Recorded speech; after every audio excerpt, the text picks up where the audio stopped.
Peço que os irmãos prestem atenção na leitura desse salmo. Salmo de número 91, diz assim: Aquele que habita no esconderijo do Altíssimo, à sombra do Onipotente descansará. Direi do Senhor, Ele é o meu refúgio e a minha fortaleza, o meu Deus, em quem confio. Certamente Ele te livrará do laço do passarinheiro e da peste perniciosa. Ele te cobrirá com as suas penas e debaixo das suas asas, lado 10.000 à tua direita, mas tu não serás atingido. Somente com os teus olhos olharás e verás a recompensa dos ímpios. Se fizeres do Senhor o teu refúgio e do Altíssimo a tua habitação, nenhum mal te sucederá, nem praga alguma chegará à tua tenda.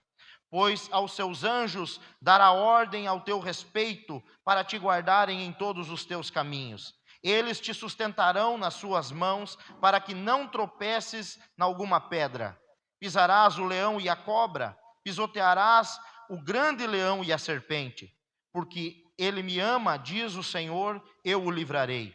Eu o porei num alto retiro, pois conhece o meu nome. Ele me invocará e eu lhe responderei. Estarei com ele na angústia, o livrarei e o glorificarei. Eu lhe darei abundância de dias e lhe mostrarei a minha salvação. Amém? Oremos. Pai querido, nós te louvamos, nós te agradecemos. Te louvamos, ó Deus, pela leitura da tua palavra e pelo privilégio que temos, ó Deus, da liberdade de culto, de estar aqui, diante da tua palavra que é inerrante, fiel e eficaz. Pai, fala conosco através da tua palavra. Que o Senhor seja o nosso professor nessa noite. Em o nome de Jesus. Amém. Amém. Queridos irmãos, hoje eu quero compartilhar com vocês essa verdade. Foi no ano de 2021, eu tive um quase infarto. E quando eu cheguei em casa do hospital, e foi devido a um desequilíbrio, minha taxa de potássio subiu demais e eu estava infartando. E depois que eu cheguei em casa, com aquela monte de papelada de exames de eletrocardiograma, o Senhor me deu um sermão, o Senhor me deu uma mensagem. E o título dessa mensagem é O Lugar Mais Seguro do Mundo. E eu não tinha aonde escrever, então eu escrevi a mensagem original em um papel desses de eletrocardiograma. Está guardado lá em casa esse sermão, esse esboço, nesse exame, nesse eletro. Mas eu passei aqui para o meu iPad essa mensagem e eu quero compartilhar com os irmãos sobre esse lugar mais seguro do mundo. Nós não sabemos quem é o autor do Salmo 91. Dentro da teologia se divide opiniões. Alguns vão dizer que foi algum sacerdote hebreu que escreveu esse salmo no período de pós-exílio. Outros vão dizer que foi o próprio rei Davi que o escreveu. E alguns sugerem que ele é uma continuação do Salmo 90. E que o Salmo 90 foi escrito por Moisés. Então seria o Salmo 91 escrito por Moisés. Nós não sabemos quem é o autor do Salmo, mas nós sabemos quem o inspirou, porque a Bíblia diz que nenhum homem recebeu profecia nenhuma, senão inspirada pelo Espírito Santo de Deus. Independente de quem tenha escrito, a mensagem é para nós, e é uma mensagem de Deus para mim e para você. Este salmo expressa então a confiança e a segurança em Deus, a despeito de todas as adversidades que nós possamos enfrentar na nossa vida. O cenário aqui, no cenário original desse poema, nos remete a uma guerra. O cenário original desse poema nos remete a uma guerra com todas as suas ameaças de batalha e com todas as mazelas que uma guerra traz. Por isso o salmista escreve no versículo 5 ao 7: Você não temerá o medo do terror noturno, nem a flecha que voa de dia, nem a peste que se propaga nas trevas, nem da mortandade que assola ao meio-dia. Caiam 1.000 ao seu lado, 10.000 à tua direita, e você não será atingido. Era comum, irmãos, nessas estratégias de batalha, envenenar a água e a peste se manifestar e a peste se propagar. E o cenário aqui é justamente esse. É um cenário de guerra, de batalha. Em contraste com essa dura realidade da guerra, o salmista retrata aqui Deus como uma espécie de ave-mãe. E ele diz no versículo 4 que Deus, como uma ave-mãe, protege os seus filhos debaixo das suas asas. Veja aí o versículo 4. Ele o cobrirá com as suas penas e sob as suas asas você estará seguro. A sua verdade é proteção e escudo. Jesus Cristo mesmo disse: Jerusalém, Jerusalém, Jerusalém, como eu quis colocar você debaixo das minhas asas, assim como a galinha faz com os seus pintinhos. A galinha, quando vê a tempestade chegando, ela coloca todos os seus filhotinhos debaixo das suas asas e fica na chuva. Ela toma aquela chuva, mas os seus filhotes ficam sequinhos, ficam a salvo. Então o Salmo 91 é um salmo de refúgio que supre o povo de Deus. Ele começa no Salmo 90 dizendo que este salmo nos supre de geração em geração. É um antídoto dentro das Escrituras para todos os nossos temores e também ansiedade. Esse salmo, ele é composto por 3 estrofes. Apesar de ter 16 versículos, são 3 estrofes. A primeira é uma afirmação no versículo 1 e 2. A segunda estrofe é uma descrição do versículo 3 ao 13, e ele finaliza com uma confirmação do versículo 14 até o versículo 16. E é nesse modelo, é nesse formato que eu quero transmitir esse salmo para os irmãos. Uma afirmação, uma descrição e uma confirmação. Em primeiro lugar, uma afirmação. Esses primeiros 2 versículos são uma afirmação de que Deus é o nosso refúgio. O salmista está aqui afirmando com todas as letras de que Deus é o nosso refúgio. Veja aí o versículo 1 e 2. Aquele que habita no esconderijo do Altíssimo e descansa à sombra do Onipotente, diz ao Senhor: Tu és o meu refúgio e a minha fortaleza, o meu Deus, em quem eu confio. Eu gostaria de fazer uma pergunta para você. Quem é Deus para você? Eu sei que é impossível definir Deus, mas para você, quem Deus é? Quem é Deus para você? Para o salmista, o eterno é a sua morada. Quando nós olhamos para este salmo, nós vemos que o salmista está dizendo o seguinte: Deus para mim é a minha habitação, é a minha morada. No versículo 9 ele diz: você fez do Altíssimo a sua morada. Quem é Deus para você, salmista? Deus é a minha casa, eu moro nele. Ele é o meu refúgio, ele é o meu lugar secreto, Deus é o meu esconderijo. Meus irmãos, pensando assim, nós chegamos a uma verdade: não existe nenhum lugar no mundo melhor do que a nossa casa. Por mais simples que ela seja, não existe lugar no mundo melhor do que a nossa casa. A casa da gente tem refúgio. E quem está abrigado com as páginas amarelas ressecadas no Salmo 91. Talvez você já foi na casa de alguém que é assim também. Você chega na casa dessa pessoa, está lá a Bíblia na estante aberta, no Salmo de número 91. Se não está a Bíblia, tem um quadro na sala com o Salmo 91. Como se esse salmo, esse papel ou a Bíblia aberta fosse de uma maneira mística repelir o mal, trazer prosperidade e segurança. Entenda, não é a Bíblia aberta no Salmo 91 ou um quadro pendurado na parede com o Salmo 91 que vai afastar o mal da sua casa. Não é isso, não é dessa maneira. E tem muita gente que está pensando no Salmo 91 como uma espécie de mantra místico.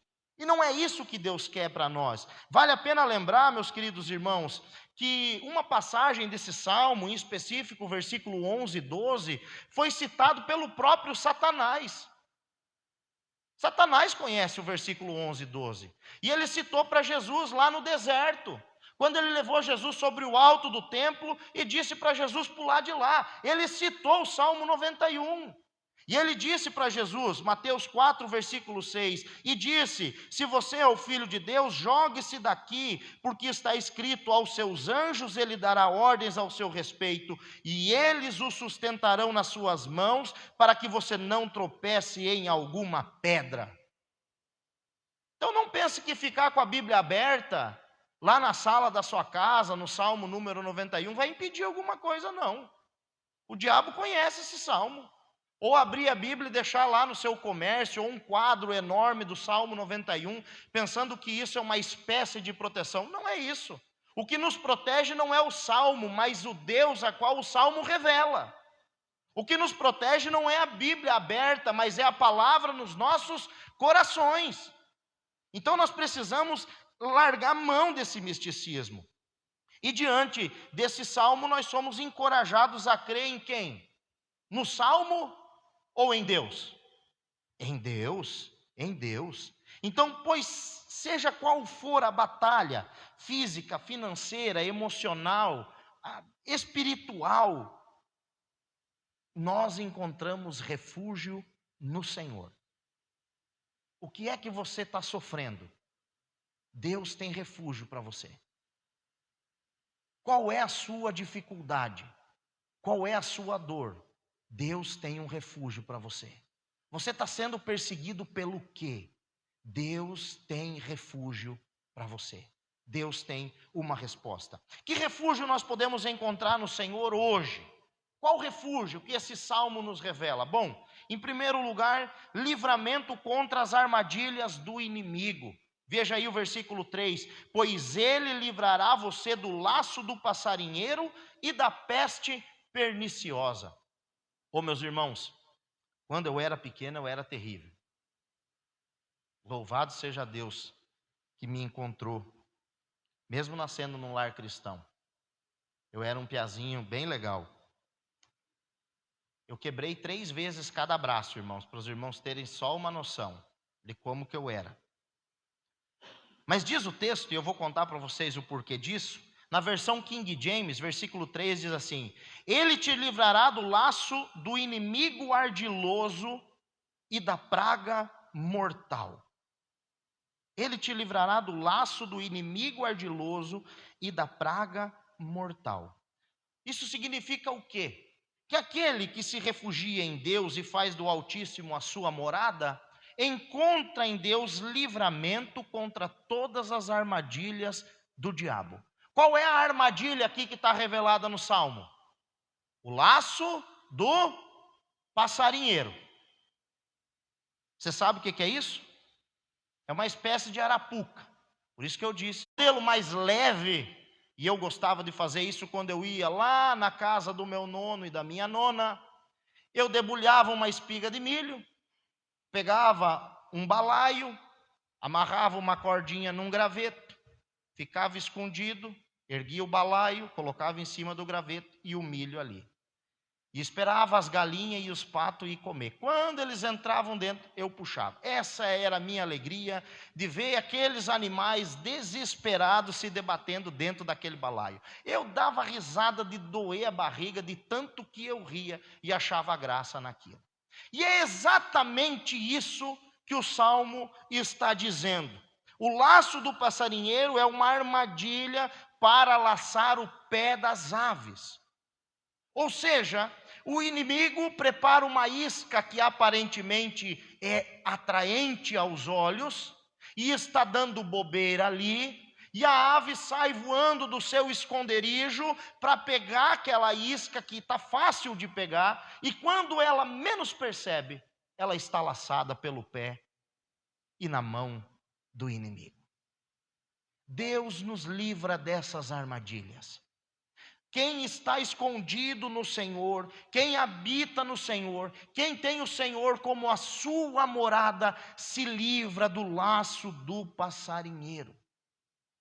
Quantas vezes você talvez já pensou em fazer um negócio, e aí de repente te dá, você não vou fazer. Ou então você pensou em ir por um caminho e de repente você diz: não, mas eu não vou, eu vou sempre por aqui, mas eu vou por outro lado. É Deus livrando você de armadilhas preparadas, de negócio mal feito, de coisa mal pensada. Deus livra aqueles que habitam nele do laço do passarinheiro. Deus promete nos proteger dessas iscas que aos nossos olhos são uma grande vantagem, mas que nós não sabemos. A gente pensa que é uma vantagem, mas na verdade não é. E Ele faz isso com aqueles que estão debaixo das suas asas, descansando à sombra do Onipotente. Ele o cobrirá com as suas penas e sob as suas asas você estará seguro. A sua verdade é proteção e escudo. É o próprio Deus quem livra os nossos pés da queda. É o próprio Deus quem nos afasta dessas armadilhas que tem por objetivo nos capturar e nos aprisionar. É Deus quem faz isso. É Deus. Em segundo lugar, Deus é livramento contra os terrores que assombram a nossa mente, o nosso coração, os nossos sentimentos. Versículo 5: você não terá medo do terror noturno, nem da flecha que voa de dia. Preste atenção nessa expressão, o terror noturno. Quantas pessoas estão vivendo sob terror? Quantas pessoas estão vivendo atormentadas, aterrorizadas, com medo das coisas? Quantas pessoas não têm mais paz? Elas vivem com medo do que pode acontecer. Jó chegou a dizer isso: me sobreveio tudo aquilo que eu temia. Jó pensava em perder os filhos. Jó pensava em ficar pobre. Jó pensava sobre todo aquele mal, e a ponto de ele chegar a dizer: me sobreveio tudo aquilo que eu temia. Quantas pessoas estão vivendo atormentadas? Elas não dormem, elas não comem, elas não descansam, elas não têm paz e elas tiram a paz de quem está perto. Pessoas que vivem o terror noturno, vivem aterrorizadas, e Deus, por sua graça, diz que Ele te protegerá da inquietação e do medo. Que você não precisa temer, o que você precisa é fazer do Senhor a sua morada, o seu esconderijo. Se você está com medo, se esconda no Senhor. Se esconda no Senhor. Versículo 9, você disse: o Senhor é o meu refúgio. Você fez do Altíssimo a sua morada. Deus protege os seus filhos dia e noite, ininterruptamente. O salmista chegou a dizer que ele é inerredável como uma sombra. Deus está sempre conosco. Então não tenha medo. Não tenha medo. Busque refúgio no Senhor. Quem faz do Altíssimo a sua morada, encontra refúgio para a sua alma. Em terceiro lugar, que livramento Deus pode nos dar? Deus nos livra dos perigos de morte. Versículos 6 e 7. Nem da peste que se propaga nas trevas, nem da mortandade que assola ao meio-dia. Caiam 1000 ao seu lado e 10.000 à sua direita, você não será atingido. Olha só, que palavra maravilhosa. No versículo 3 ele diz que ele nos livra do laço do passarinheiro e da peste perniciosa. Agora o salmista vem e diz que Deus, além da peste perniciosa, Ele nos protege da peste que se propaga na escuridão, que se propaga nas trevas. Essas pestes são uma espécie de doença endêmica que se propaga rapidamente. Era comum isso acontecer no campo de batalha, principalmente nos arraiais, aonde os soldados estavam. Era comum isso acontecer. E essas pestes, elas surgem, irmãos, como uma onda devastadora. Elas assombram dia e noite, trazendo consigo pavor e medo. Nós vivemos algo muito parecido com isso há pouco tempo atrás, com a Covid-19. Uma onda de peste perniciosa que assolou o Brasil e o mundo. Trouxe medo, pavor. É isso que o salmista está dizendo. Nenhum castelo, por mais seguro, mantém ela de fora. Nenhuma posição financeira ou social pode blindar você da peste perniciosa. Nenhum conhecimento, por mais robusto que seja, pode proteger você. Mas aí vem o salmista e diz: se você estiver abrigado em Deus, Ele pode te proteger. O castelo não pode, Deus pode. O dinheiro não pode, Deus pode. O conhecimento não pode, Deus pode. Deus é capaz. Somente Deus pode nos livrar dessa onda de morte. Somente Deus pode nos proteger dos perigos insensíveis e invisíveis que nos rodeiam. Somente Deus. Agora, nós precisamos entender também que o texto aqui não está dizendo que nós não vamos ficar doentes. Não é isso. Também o texto não está dizendo que os nossos familiares não vão ficar doentes. O texto não está dizendo que eu e você não podemos morrer, ou que os nossos queridos não vão morrer. Não é isso. O que é que o texto está dizendo? Bom, o texto está dizendo que mesmo que o cenário seja o mais terrível possível, o mais caótico, um cenário de guerra, de terror, de peste, de propagação, de pandemia, de doença, de desespero e de morte, nenhum mal pode atingir aqueles que estão abrigados no Senhor. Nenhum mal pode atingir. Caiam 1000 ao seu lado e 10.000 à sua direita, e você não será atingido. O que isso significa? Isso significa que nenhum ataque do assolador ardiloso é capaz de quebrar o escudo do Deus onipotente. Pastor, mas crentes morrem. Morrem porque o Senhor permite. Pode estar tendo a guerra que for. O cenário é esse. Deus está dizendo: vocês não precisam ficar amedrontados com o cenário. Pode morrer 10.000 do teu lado, pode morrer 1.000 do outro lado. Se eu tenho propósito com você, você vai ficar vivo. Pode se propagar a peste que for no mundo, ela não vai chegar nem perto da tua casa, porque eu tenho um propósito com você. É isso que o texto está dizendo. Não é se você repetir esse salmo, se você tatuar esse salmo, se você deixar a Bíblia aberta, a doença não vai chegar. Não é isso. Deus está dizendo: eu tenho um compromisso com aqueles a qual eu quero. E quando eu quero, não acontece. Pode ser o ataque que for, é Deus quem está falando. Versículo 10: nenhum mal lhe sucederá, praga alguma chegará à sua tenda. Por que é que isso não acontece? Porque é o onipotente quem está falando. Nele não vai tocar, não vai fazer, não vai chegar. Aqueles que buscam abrigo em Deus, vem a morte, irmãos, assolando, à torta e à direita, mas eles são preservados vivos, porque Deus tem um propósito com eles. A nossa vitória não depende do nosso esforço ou da nossa capacidade. A nossa vitória depende de Deus.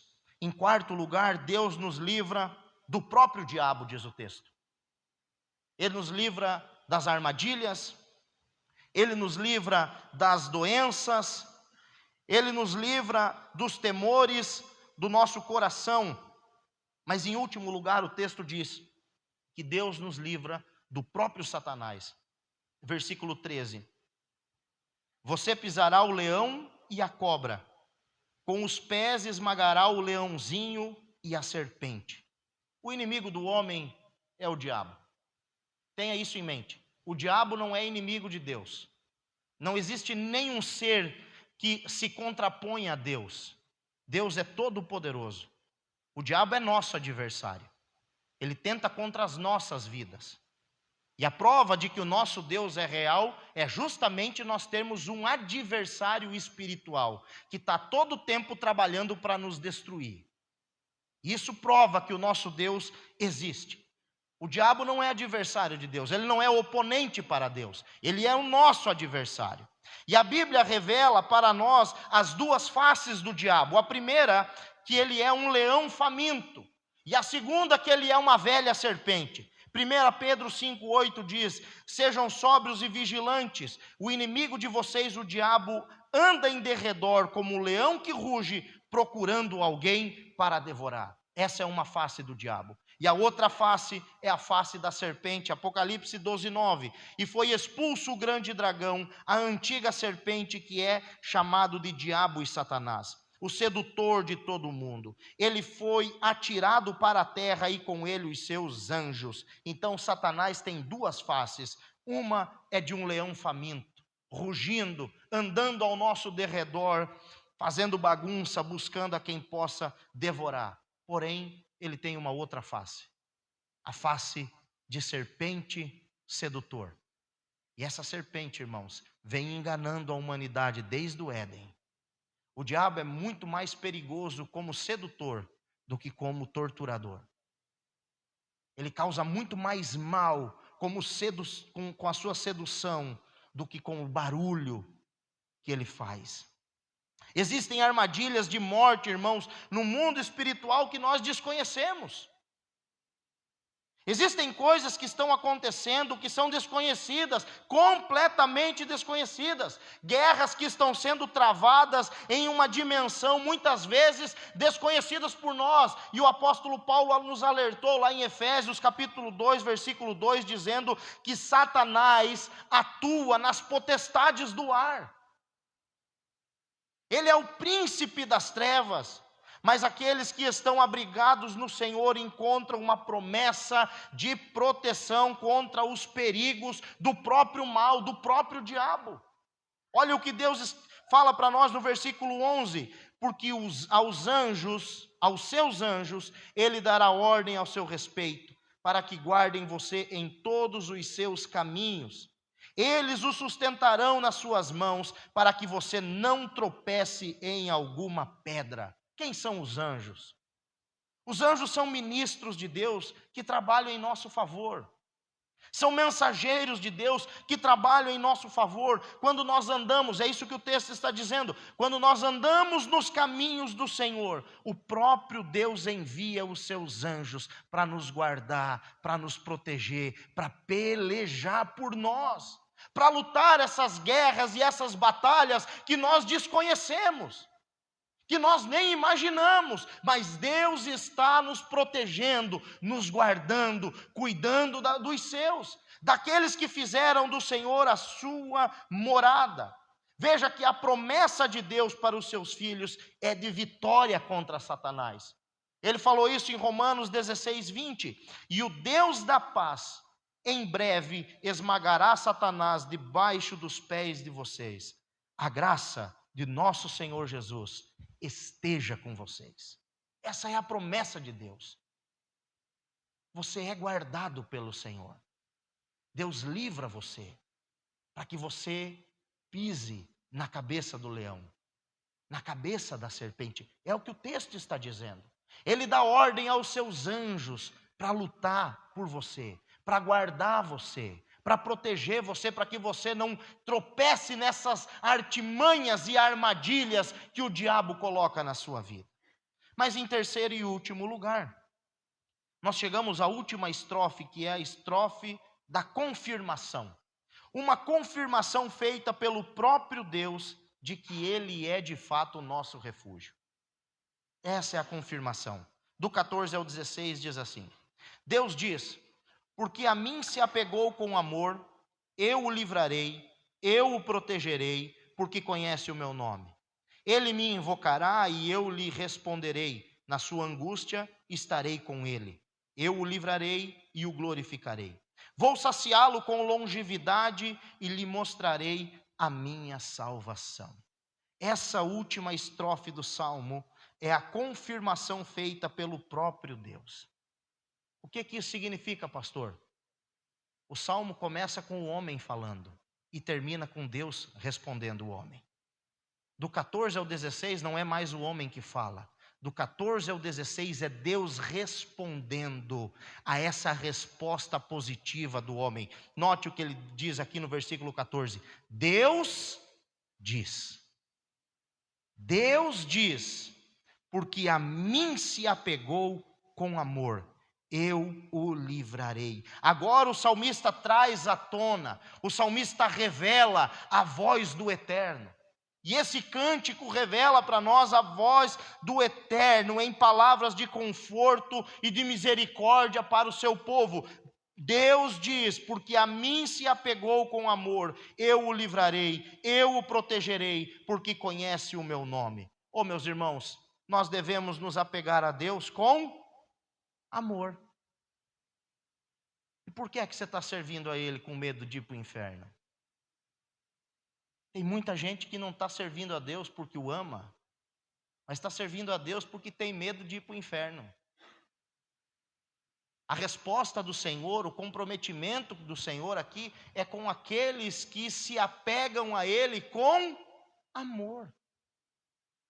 Você serve a Deus pelo que Deus é, por quem Deus é, ou pelo que Ele pode fazer?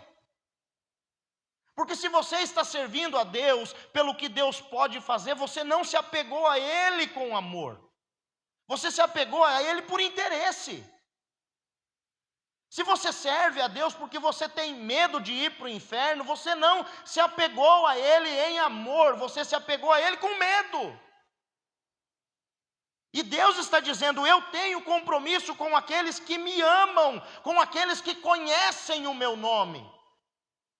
O salmo termina com Deus falando para mim e para você: porque a mim se apegou com amor, eu o livrarei. Eu o livrarei. Versículo 15: ele me invocará e eu lhe responderei, na sua angústia eu estarei com ele, eu o livrarei e o glorificarei. Oh, meus irmãos, quem fez do Altíssimo a sua habitação, tem liberdade com ele. É isso que Deus está dizendo aqui. Quem mora no Pai tem liberdade com o Pai. Quem está na casa do Pai não precisa pedir licença para abrir a geladeira. Ele vai e abre a geladeira e pega o que ele quer. Por quê? Porque ele é filho. Só pede licença para abrir a geladeira a visita. E às vezes quando é uma visita já um pouco íntima. Deus está dizendo que Ele me invocará e eu lhe responderei. Nós temos comunhão. Ele fala comigo, eu falo com Ele. Ele ouve a minha voz, eu ouço a voz dEle. Quando Ele fala, eu respondo. Quando eu respondo, Ele obedece. Nós temos comunhão. E porque nós temos comunhão, eu estarei com Ele na angústia. Isso demonstra em restaurante. Quando você não tem para comprar o contrafilé, você não tem amigo. Basta um dia mau para revelar os seus amigos. Basta um dia mau. E Deus está dizendo assim: eu não vou estar junto com você apenas nos dias felizes da sua vida. É óbvio que se você viver dias felizes é porque eu estou com você. Mas o meu comprometimento contigo vai até na angústia. Olha o que Deus diz: na sua angústia eu estarei com ele. Não só nos bons momentos. Não só nos bons momentos, na sua angústia. E o fato de Deus estar conosco em momentos de angústia nos proporciona a certeza da vitória.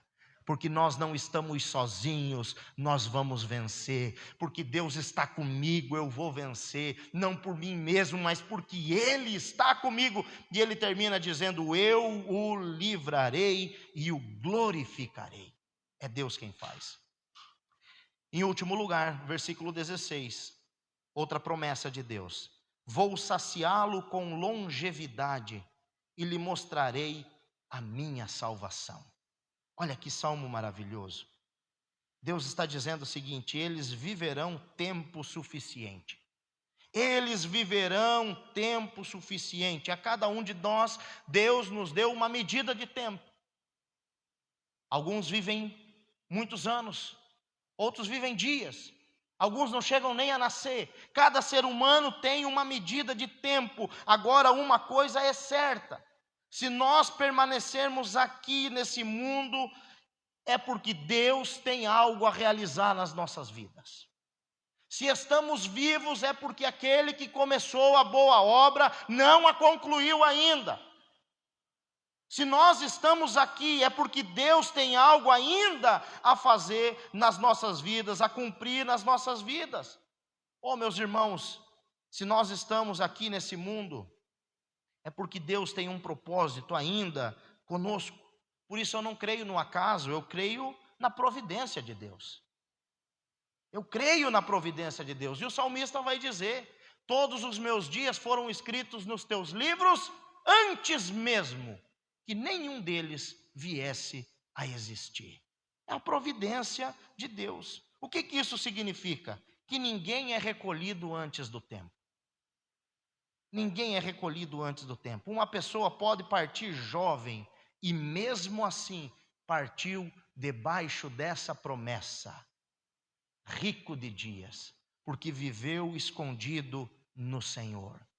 Morreu jovem, mas morreu pleno de dias, porque cumpriu a sua missão. E Deus recolheu, e Deus chamou para si. E aí ele termina esse salmo com uma frase maravilhosa: no final mostrarei a minha salvação. No final, durante a vida toda eu protegi, eu guardei, eu o livrei. Agora eu o chamei. E quando eu te chamei, que você tombou aqui nessa terra, você não acordou em qualquer outro lugar, mas você acordou ao meu lado, a minha salvação. Que maravilha! Qual é a conclusão, meus queridos irmãos, do que o Senhor falou conosco? Bom, em primeiro lugar, que a promessa divina de proteção encontrada aqui no Salmo 91 não é uma promessa aberta e aplicável a todos. Não é, de maneira nenhuma. Essa promessa é uma promessa exclusiva, ela é restrita para aqueles que têm fé no Senhor. Deus tem compromisso com quem tem compromisso com Ele. Essa promessa é uma promessa restrita, então somente aqueles que amam o Senhor, que conhecem a sua vontade, que clamam pelo seu nome, que fizeram no Senhor e do Senhor a sua morada. Aonde é a sua casa?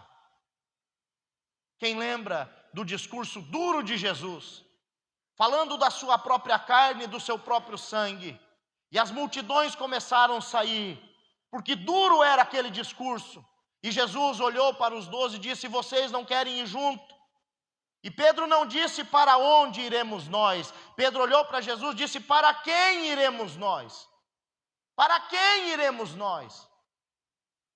Para onde você vai? Ou melhor, para quem você vai? Deus tem compromisso com quem vai para Ele, com quem habita nele, para quem está escondido nele. A boa notícia é que se você ainda não fez esse compromisso com Deus, se você ainda não entregou a sua vida verdadeiramente a Cristo, ainda há esperança, ainda há uma chance para que você de todo o seu coração reconheça o seu pecado, para que você de todo o seu coração clame dizendo: Senhor, eu preciso de Ti. A minha casa não é aqui, o meu refúgio não é aqui, o meu refúgio é o Senhor. Só o Senhor pode me esconder, só o Senhor pode me guardar, só o Senhor pode me proteger, porque Tu és o Deus Altíssimo, o Deus Onipotente. Hoje você pode tomar essa decisão, aí mesmo aonde você está. Você pode dizer: Senhor, eu preciso de Ti na minha vida. Feche seus olhos, vamos orar. Senhor Jesus, nós queremos Te agradecer, meu Pai, por tudo que o Senhor tem feito, por tudo que o Senhor tem falado, pelo que o Senhor tem ministrado aos nossos corações. Ó Deus, nessa noite nós pedimos, não deixe essa palavra cair no vazio, mas que ela encontre aqui, Senhor, corações como terrenos férteis, ó Deus, para que essa semente possa produzir fruto para toda a eternidade. Abençoa, Senhor Jesus, a Tua igreja, abençoa os Teus filhos. Assim eu oro no nome de Jesus. Amém. Amém. Meus queridos irmãos, nós precisamos ter o Senhor como nosso único alvo, o alvo das nossas vidas. Que você venha habitar nele, que a sua família venha habitar no Senhor, que a alegria do seu coração seja Deus. Talvez você está sentindo: pastor, eu me sinto um peixe fora d'água. Esse lugar aqui não é para você. Existe alguém no céu com a porta aberta para você entrar. Faça do Senhor o seu esconderijo, faça do Senhor a sua morada. Amém? Que o Senhor Jesus abençoe você poderosamente.